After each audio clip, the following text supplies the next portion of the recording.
Bien, donc dans InDesign, on va créer un nouveau document. Fichier, nouveau document. C'est la boîte, la nouvelle boîte de création de nouveau document qui arrive. Je pense que ce sera plus simple d'utiliser l'ancienne, donc je vais fermer ici la boîte de création de nouveau document.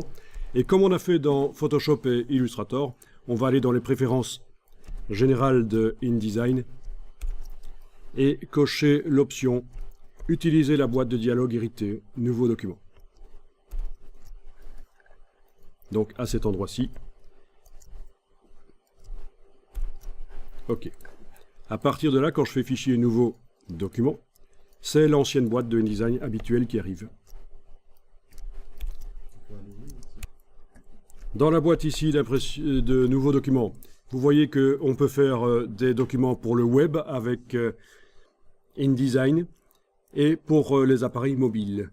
On va démarrer, nous, sur un document de type impression, ce qui n'empêchera pas, si on veut, d'en faire une publication pour écran à un certain moment. Grâce notamment au système des variantes. On peut, au départ d'une mise en page d'un certain format, en faire une autre mise en page d'un autre format.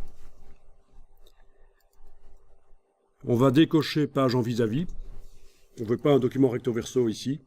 Nombre de pages, vous gardez 1. Format de la page A4, vous pouvez garder A4 vertical, c'est pas mal. Le nombre de colonnes, c'est ce qu'on appelle des colonnes guides. On va faire la différence entre les colonnes dans les blocs texte et les colonnes guides. Vous gardez la colonne à 1. Donc il ne va pas y avoir de colonne en fait. Il va y avoir toute une largeur de page, une large colonne quoi en fait. Les marges, elles sont importantes parce qu'elles vous indiquent qu'il ne faut pas amener des choses importantes du texte, notamment trop près du bord de la page. Évidemment, ça ne s'imprime pas. Pourquoi une marge à 12,7 mm? Parce qu'en fait, un pouce anglais, c'est 25,4. Ici, c'est un demi-pouce anglais, 12,7. Ça explique pourquoi vous avez une valeur qui n'est pas ronde ici en millimètres, mais en mesure anglaise, elle est ronde, c'est un demi-pouce. Vous avez la possibilité depuis relativement peu de temps, de cocher la case aperçue et de voir le document qui se crée derrière. Et vous devriez avoir quelque chose comme ceci, une page A4 avec une marge de 12,7 mm et une seule colonne. Bah, c'est toute la largeur ici à l'intérieur de la marge en fait.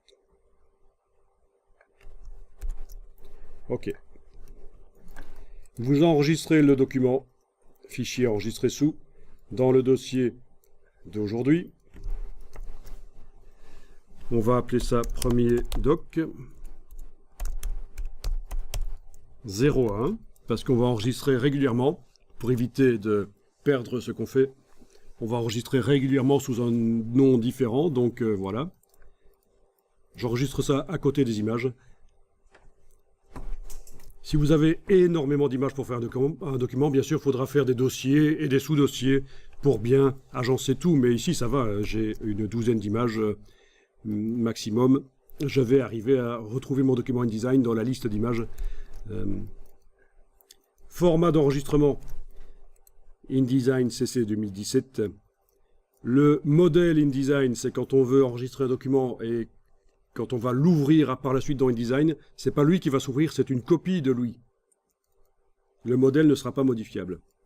Et un modèle, ce sera un INDT, T comme template, modèle. Tandis qu'ici, ce que je vais faire, c'est enregistrer un vrai document InDesign.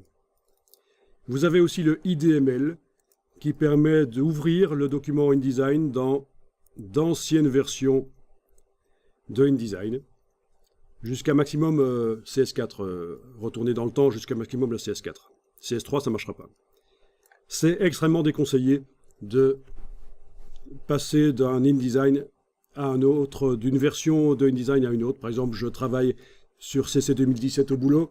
Et chez moi, j'ai la CS6, donc systématiquement, au boulot, j'enregistre en IDML pour pouvoir l'ouvrir dans ma CS6 à la maison. C'est très mauvais, ne faites pas ça.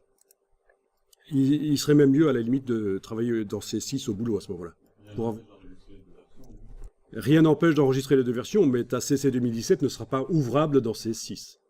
Ah oui, c'est sûr, mais si on enregistre les deux versions... Donc, j'enregistre au format InDesign CC 2017.